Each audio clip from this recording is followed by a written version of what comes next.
Whether you knew of her before or not, Gypsy Rose Blanchard is a free woman who's taking the internet by storm, but it appears that she's not as sweet and innocent as she seems, so let's take a dive into some of her dark secrets. First up, we have the crime. On June 14th, 2015, sheriff deputies found the body of Dee Dee Blanchard face down in the bedroom of her house, lying on the bed in a pool of blood from stab wounds inflicted several days earlier. Now, there was no sign of her daughter, Gypsy Rose, who according to Dee Dee had chronic conditions including leukemia, asthma, muscular dystrophy, and who had the mental capacity of a 7-year-old due to brain damage. Now, the following day, police found Gypsy Rose in Wisconsin, where she had traveled with her boyfriend, Nicholas Godejohn, whom she met online. It turns out that Gypsy let him into the home and allegedly gave him duct tape, gloves, and a knife, with the understanding that he would use it to end Dee Dee's life. Nicholas then stabbed Dee Dee 17 times in her back while she was asleep. Then the pair fled. Wisconsin police arrested Gypsy and Nick at his parents' home a few days after Gypsy posted graphic messages from her mother's Facebook page. Now, Gypsy didn't want Dee Dee's body to be left undiscovered, so the posts were a call for attention. Now, the disturbing part is the post that said "that bee is dead" is still up on Facebook today. It's chilling to see it and read all the comments of people being worried for Dee Dee and Gypsy. Next up is that she lied in the interrogation. During Gypsy's interrogation, she acts shocked to hear that her mother had her life ended by someone.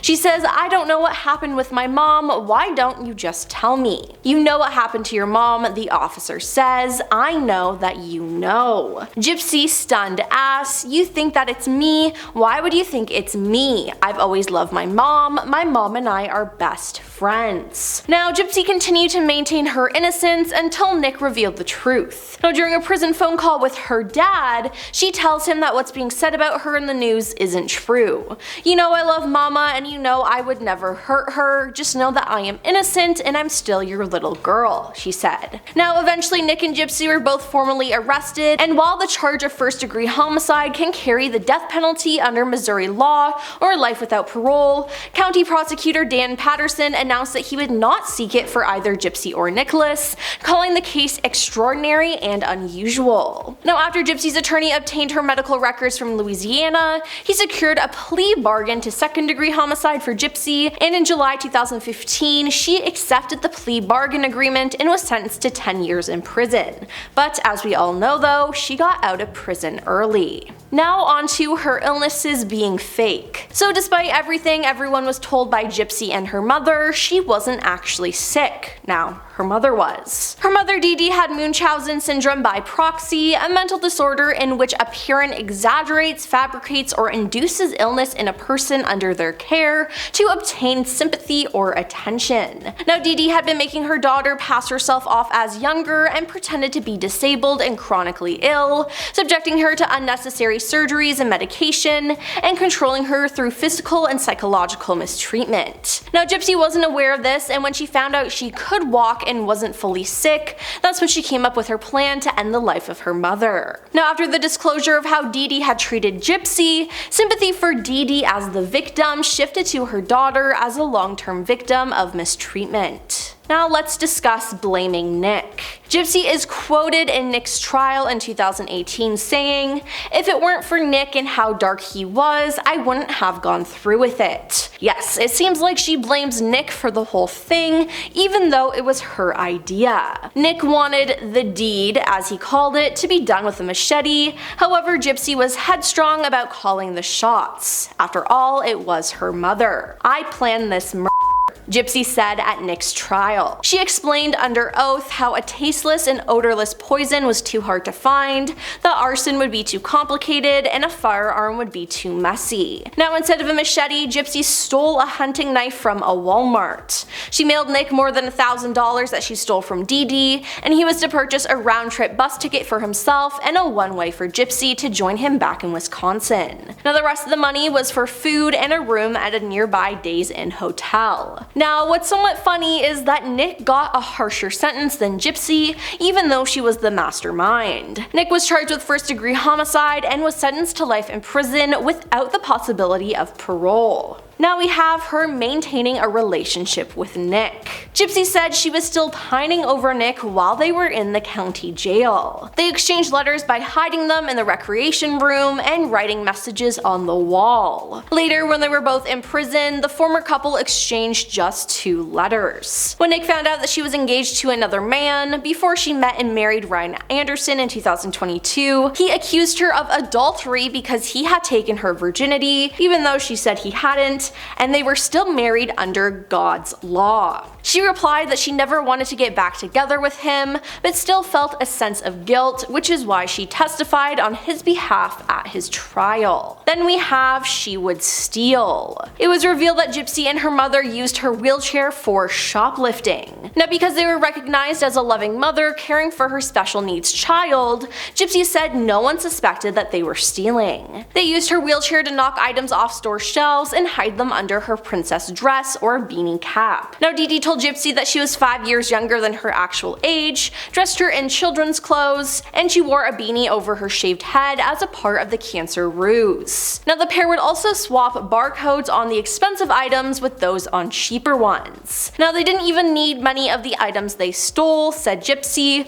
who described her mother as a hoarder. Our bedroom had so much piled in it, I needed to carve a pathway for myself from the door to the bed, she said. Now, let's discuss her marriage. As of April 12, 2019, Gypsy was reported to be engaged to a prison pen pal. His name was Ryan Scott Anderson, and he began writing to her after watching the HBO documentary Mommy, Dead and Dearest, which tells Gypsy's story. Now, they knew each other for a year and a half, and Gypsy's family approved of him. In an exclusive interview with People, Gypsy recounted her July 21, 2022 morning wedding with her husband Ryan, a special education teacher from Louisiana. It was very small, we didn't have any guests, she recalled. It was just something for him, and in the future Gypsy said the couple planned on having a reception, like a /redo wedding with all of our family and all of our friends, and the dress and the cake and everything, because we deserve that, I deserve that, he deserves that, she said. Our prison wedding was just something where we could make our vows to each other, she added.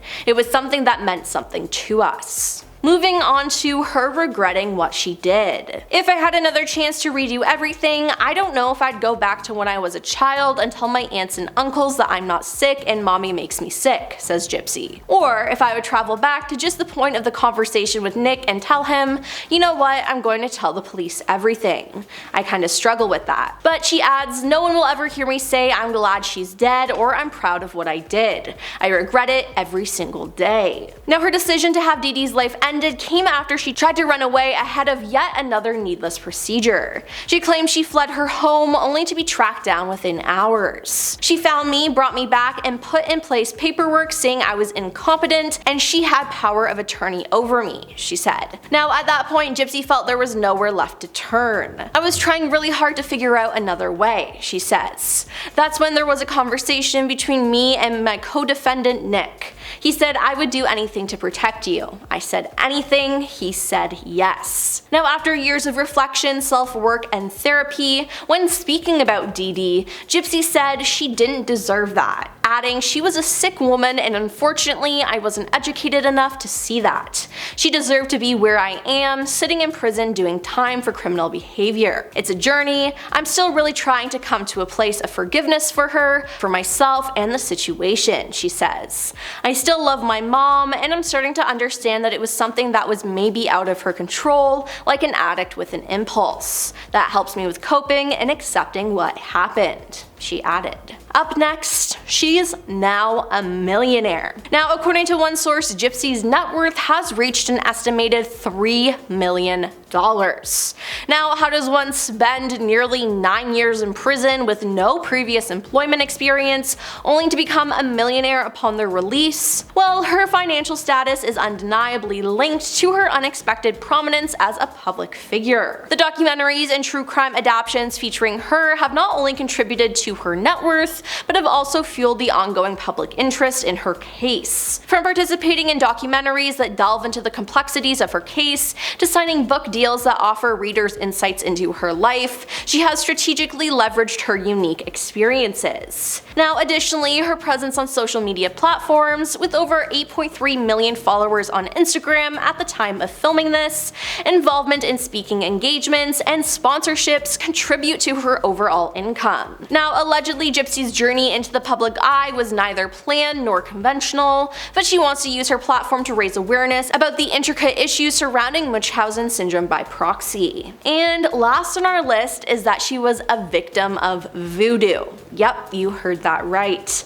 In an installment of the Lifetime Network docuseries The Prison Confessions of Gypsy Rose Blanchard, it details a voodoo hex Gypsy claims her mother placed on her, and some believe the use of this closed practice is ultimately what led to Dee Dee's own death. Now, the most recent revelation is that when Gypsy tried to run away and escape her mother, she was punished with a voodoo curse. Dee Dee printed out a picture of her daughter and her then boyfriend and put them in a mason jar along with a cow tongue and some of Gypsy's menstrual blood. She then buried the jar in their backyard, claiming it would curse her daughter from ever finding love or happiness. Now, in the case of Gypsy, it seems like a stretch to blame everything on a jar of gross cow tongue buried in a yard, but it seems like karma caught up to Dee Dee. Well, that's all for our list of the top 10 dark secrets exposed about Gypsy Rose Blanchard. Now, did any of these secrets surprise you? Let us know in the comments down below, and make sure you like and subscribe to our channel. I'm your host Emily, and we'll see you next time. Peace.